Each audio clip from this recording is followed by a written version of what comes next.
Kia ora koutou, ko Mick Coultard toko wingoa, kei Sport Waitakere Aho e mahi ana, kai whakako hapori taku tūranga.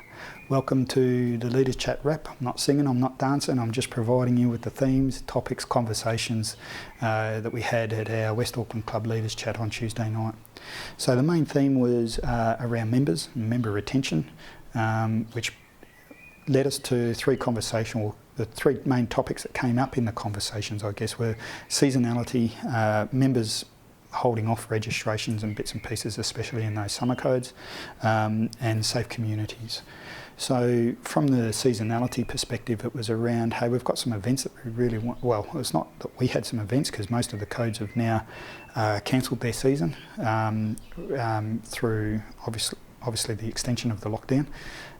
But it's more around what are some of the private entities going to be doing where there's a winter code in a summer space, and vice versa on the other side as well.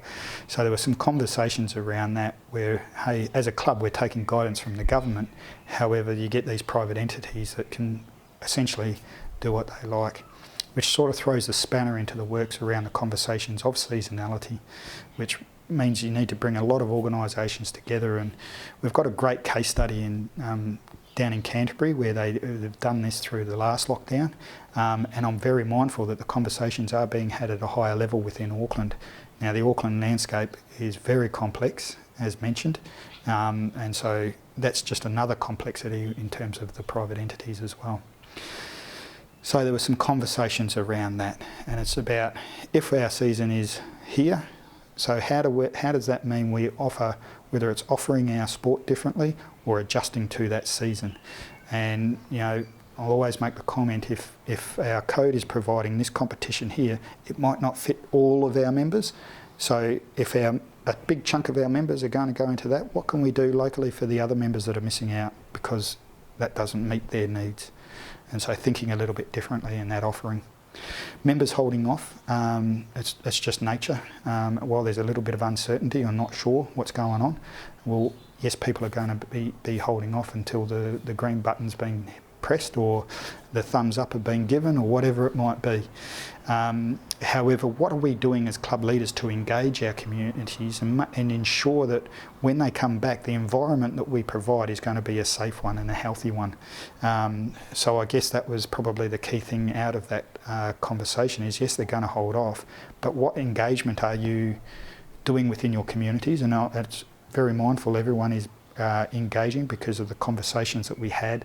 There's different levels of engaging our communities, but what's the most effective, and how are you ensuring that the environment that they come back to, whenever it might be, whether it's around doing your awards because you're a winter code and your season's finished now, or coming back to connect and play.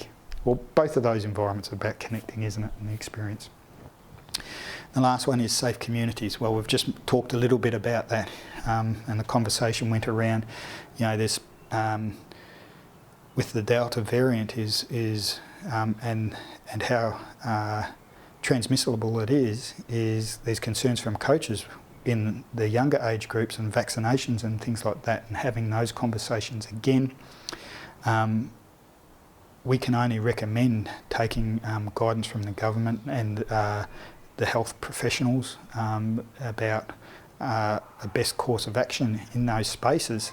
But it's about, as a club and as club leaders, what's the message that we provide, and how is that aligned across about creating a safe environment for when people do return to connect.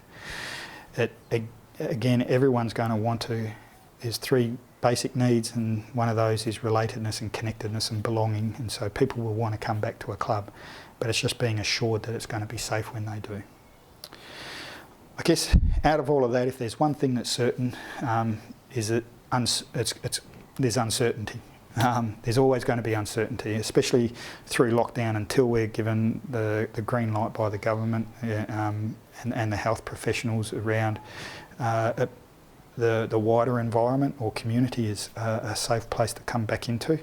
But also moving forward is that in this new era of COVID and the impact it will continue to have, what are we doing now to think about that. So first up, preparing for returning to club. I'll always say returning to club because I know the winter codes will do their prize givings and wrap-ups and all of those types of things, and the summer codes, they'll be going into play. But then what are we doing to beyond that is, hey, if there is another lockdown, what's our response? While we've got people at the club, how are we engaging them? How are we connecting? What's the messaging that we're giving to maintain a safe environment? It's no good just saying, hey, we're going to create a safe environment, but how do we maintain a safe environment so that we stay on the paddock or on the court or in the pool for longer times, or on the horses, whatever it might be. So there's a whole array to think of. If we do go into lockdown, what's our response when we do that, and how do we engage our communities? So a lot to think of. No silver bullets, there never is. But I just hope those conversations and topics have been helpful. West Auckland Club Leaders Chat on again next Tuesday, 7 p.m, same time, same bat channel. The link is up there to register. If you've been with us before, I'm going to send you the link in an invite versus registering again. But if you're new to the Leaders Chat and you want to join in the conversations, there it is up there. Look forward to having those conversations again. Ka kite.